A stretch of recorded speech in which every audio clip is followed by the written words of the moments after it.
There are two types of yoga. There is spiritual yoga and there is secular yoga. Spiritual yoga is usually associated with like Hinduism, where like the Vedic text, which Vedism predates Hinduism, but Hinduism is based on the Vedism, contains information about using yoga for spiritual development, eventually with the goal of being able to unite yourself with Brahman, the god of the entire universe, according to the Hindu pantheon. Different poses are dedicated to different Hindu gods. There's chanting and prayers and all sorts of things in spiritual yoga. Secular yoga is what you usually see when you go to a yoga gym, or you go to like the YMCA and they're offering yoga. The secular practice is primarily concerned with the asanas, or the different poses that you go through. It's a health practice. It's physical fitness. It's increasing strength and flexibility. That's its primary goal and concern.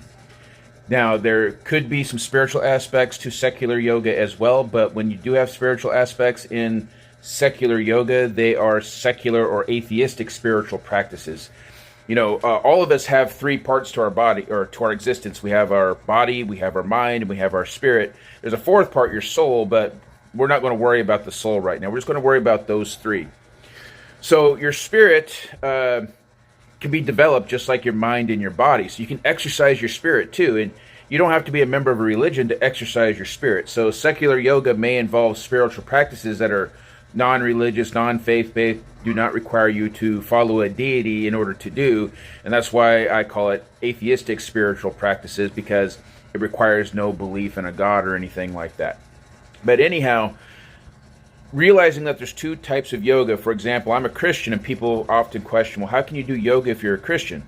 Well, I'm not doing spiritual yoga. I am doing secular yoga. It's just exercise. Now, my yoga does contain atheistic spiritual practices as well, but it has nothing to do with any other religion. It's completely atheistic when it comes to the type of yoga that I teach and practice.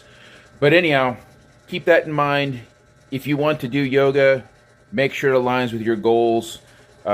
Secular can be done by anybody, and the health benefits are amazing. So just keep that in mind.